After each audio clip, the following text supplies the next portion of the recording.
ये लड़का जो पकौड़े की दुकान चला रहा है, क्या लगता है वो मेहनत करके आखिर कितना अमीर बन सकता है? शायद ये आगे चलकर एक बड़ा सा रेस्टोरेंट खोल ले, या हो सकता है कि पैसे कमाकर एक बड़ा 2 मंजिला मकान बना ले। इससे ज्यादा क्या ही कर लेगा ये, है ना? आप भी शायद यही सोच रहे होंगे। लेकिन दोस्तों, यही वो लड़का है जो आगे चलकर पूरे भारत का सबसे अमीर आदमी बना। नाम है धीरूभाई अंबानी। तो आखिर कैसे एक पकौड़े बेचने वाले इस गरीब लड़के ने 75,000 करोड़ रुपए की टर्नओवर वाली कंपनी बनाई? आज के इस वीडियो में हम इन डेप्थ स्टोरी जानने वाले हैं। हाँ, हो सकता है कि ये वीडियो हमारे चैनल पर अपलोड होने वाले जनरल वीडियो से थोड़ी बड़ी हो, लेकिन मैं 100% दावे के साथ कह सकता हूँ कि अगर आपने इस वीडियो को पूरा देख लिया तो फिर ये आपके लाइफ में जरूर बदलाव लेकर आएगा।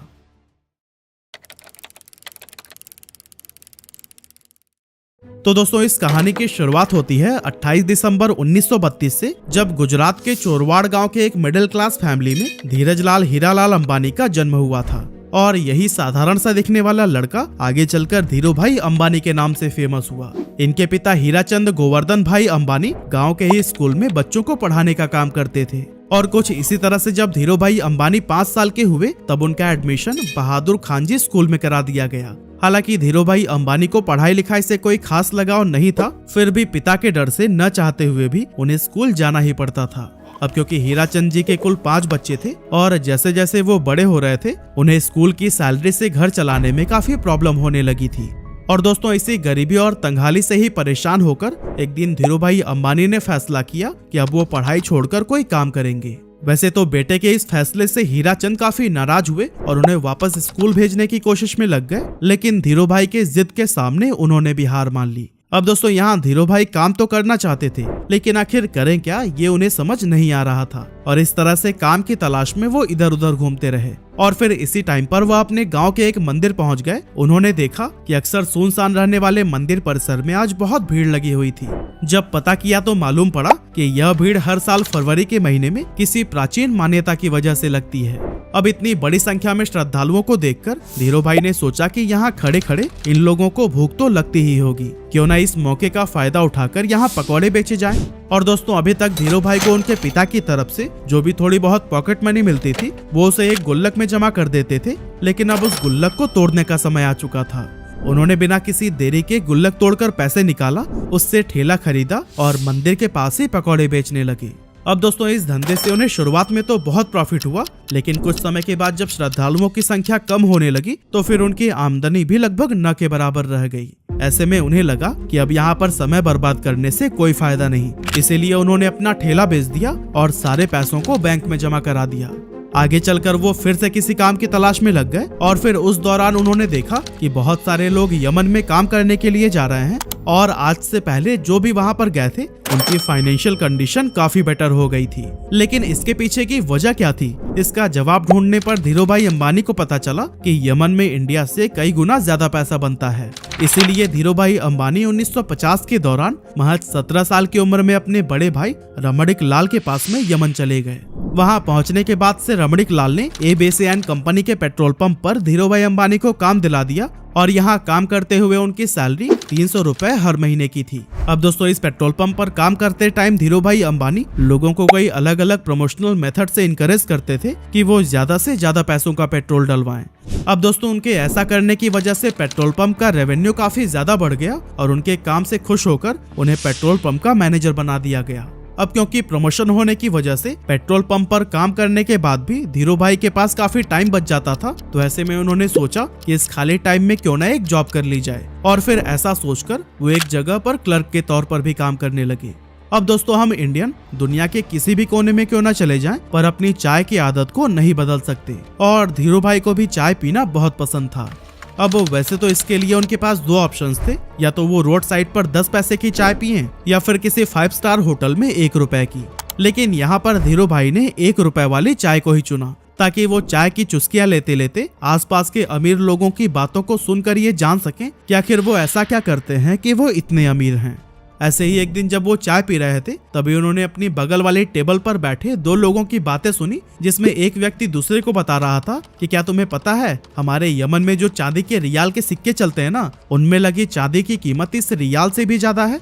यानी कि 100 रुपए के सिक्कों में 110 रुपए की चांदी है। अगर कोई इसे पिघलाकर निकाल ले तो फिर उसके पास पैसे ही पैसे होंगे। अब वैसे तो ये अमीर लोग इस बात को बस मजाक मजाक में कर रहे थे, लेकिन धीरू भाई ने इसे सीरियसली ले लिया। उन्होंने एक मशीन खरीदी और फिर लाखों की संख्या में सिक्कों को पिघलाना शुरू कर दिया। जैसे जैसे धीरू भाई का यह काम आगे बढ़ा, मार्केट में सिक्कों की कमी होने लगी और गवर्नमेंट भी इस बात से परेशान थी कि आखिर ये सिक्के जा कहाँ रहे हैं। और दोस्तों, जब गवर्नमेंट ने इस बात की जांच के लिए इन्वेस्टिगेशन टीम बनाई, तब धीरू भाई अंबानी का नाम सामने आया। हालांकि जब तक पुलिस उनके ठिकाने पर पहुंचती, धीरू भाई सारे पैसे इकट्ठा करके वहां से इंडिया निकल चुके थे।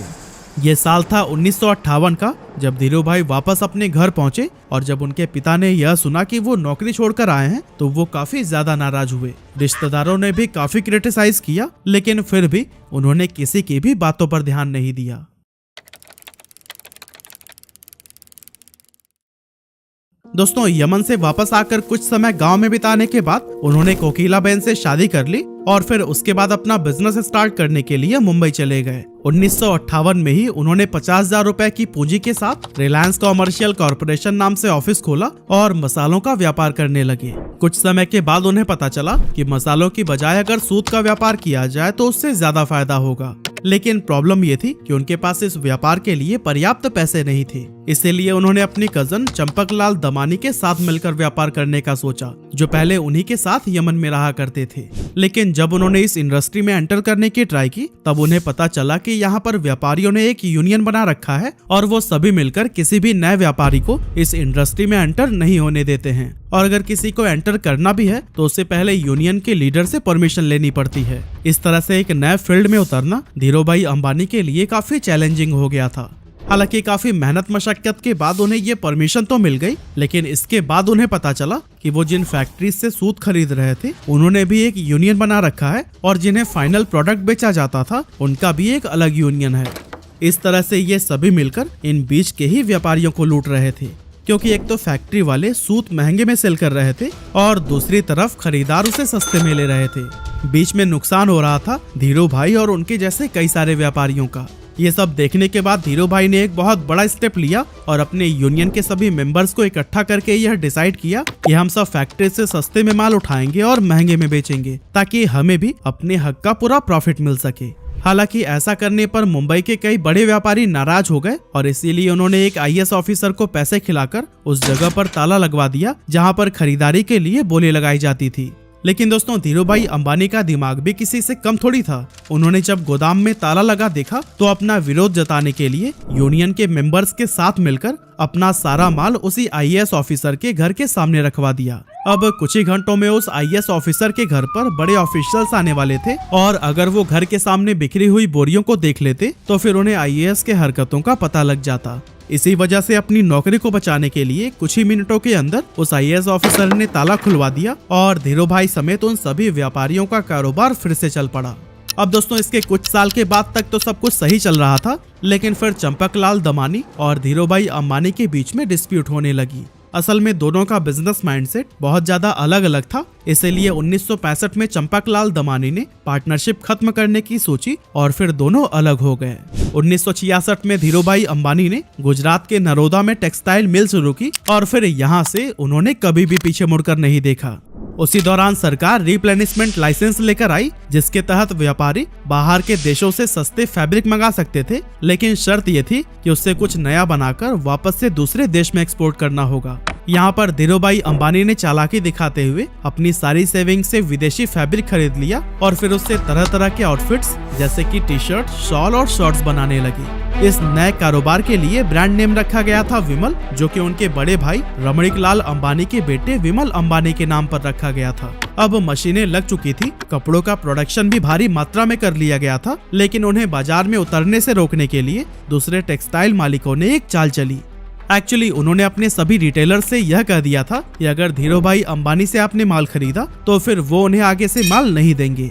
लेकिन दोस्तों, दूसरे टेक्सटाइल मालिकों की ये साजिश भी धीरू भाई अंबानी को रोक नहीं सकी। धीरू भाई पूरे देश में घूमे और रिटेलर्स को ये भरोसा दिलाया कि वो माल उन्हीं से ही खरीदे। उन्होंने सभी रिटेलर्स से ये वादा किया कि अगर नुकसान होगा तो उनके पास आना और अगर मुनाफा हुआ तो अपने पास रख लेना। धीरू भाई की ये बात थोक व्यापारियों को भी भा गई और उन्होंने उनसे जमकर कपड़े की खरीदारी की। अब चूंकि पॉलिस्टर की क्वालिटी मार्केट में मौजूद बाकी ब्रांड्स के मुकाबले बहुत ही बढ़िया थी, इसीलिए विमल के कपड़ों की डिमांड बहुत तेजी से बढ़ने लगी। और दोस्तों एक मौका तो ऐसा भी आया जब एक ही दिन में देश भर में विमल के 100 शोरूम्स का उद्घाटन किया गया और विमल उस जमाने का नंबर 1 पॉलिस्टर ब्रांड बन गया। इसके अलावा वर्ल्ड बैंक की टीम ने जब धीरू भाई के नरोदा स्थित कपड़ा मिल का इंस्पेक्शन किया तो फिर उन्होंने इसे इंडिया का बेस्ट टेक्सटाइल मिल कहा। साथ ही यहाँ पर बने हुए कपड़े डेवलप्ड कंट्री के स्टैंडर्ड्स पर भी एक्सीलेंट साबित हुए। लेकिन दोस्तों ये सफर धीरू भाई अंबानी के लिए इतना आसान नहीं था, क्योंकि जब इनके कॉम्पिटिटर्स को ये पता चला कि धीरू भाई अंबानी रिप्लेनिशमेंट का गलत फायदा उठा रहे हैं, तब उन्होंने धीरू भाई अंबानी पर केस कर दिया। इसके बाद से धीरू भाई अंबानी ने ये सफाई दी कि शर्तों में ये कहाँ लिखा गया है कि बाहर के देशों से माल मंगाकर 100% प्रोडक्ट को ही एक्सपोर्ट कर देना है। असल में धीरू भाई अंबानी विदेशी फैब्रिक से बनाए गए कपड़ों में से कुछ हिस्सा फॉरेन मार्केट के लिए रवाना कर देते थे और फिर बाकी का डोमेस्टिक के लिए रख लेते थे। और दोस्तों उनकी इस स्ट्रैटेजी से उनके बिजनेस को काफी प्रॉफिट भी हुआ। साथ ही विमल देश सहित विदेशों में भी अपनी अच्छी पहचान बनाने में कामयाब हो गया। इस एरिया में मिली सफलता के बाद धीरू भाई अंबानी ने धीरे धीरे कई और भी दूसरे सेक्टर्स में अपने बिजनेस को एक्सपैंड करना शुरू कर दिया।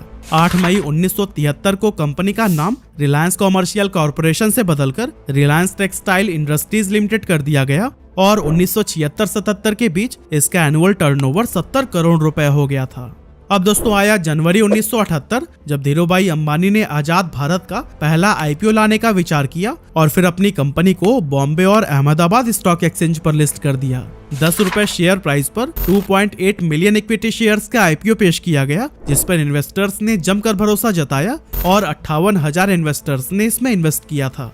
इस स्टॉक से लोगों ने भरपूर प्रॉफिट कमाया और ये इतना पॉपुलर हो गया कि जब 1986 में कंपनी की एनुअल शेयर होल्डर मीटिंग रखी गई तो फिर उस टाइम पर 30,000 शेयर होल्डर्स उसमें शामिल हुए, जो कि इंडियन कॉर्पोरेट हिस्ट्री में एक रिकॉर्ड बन गया था। कमाल की बात तो ये थी कि उस टाइम पर बॉम्बे में एक भी ऐसा हॉल नहीं था जो कि इतने लोगों की कैपेसिटी को होल्ड कर सके। इसी वजह से इस मीटिंग को एक मैदान में ऑर्गेनाइज किया गया था। 1980 में धीरू भाई अंबानी ने महाराष्ट्र के पाताल गंगा में पॉलिस्टर फाइबर धागे का कारखाना खोला और काफी कोशिशों के बाद तेल के उत्पादन के लिए भी सरकार से लाइसेंस हासिल कर ली। इस तरह एक टाइम पेट्रोल पंप पर काम करने वाले धीरू भाई अंबानी की अपनी खुद की ऑयल प्रोडक्शन कंपनी हो गई। इसके बाद आया 16 फरवरी 1986, जब धीरू भाई को पहला हार्ट अटैक आया। एक्चुअली उन्होंने अपने बेटे मुकेश अंबानी को बताया कि उनकी पीठ में काफी तेजी से दर्द हो रहा है और इससे पहले कि उन्हें हॉस्पिटल लेकर जाया जाता वो अनकॉन्शियस हो गए थे।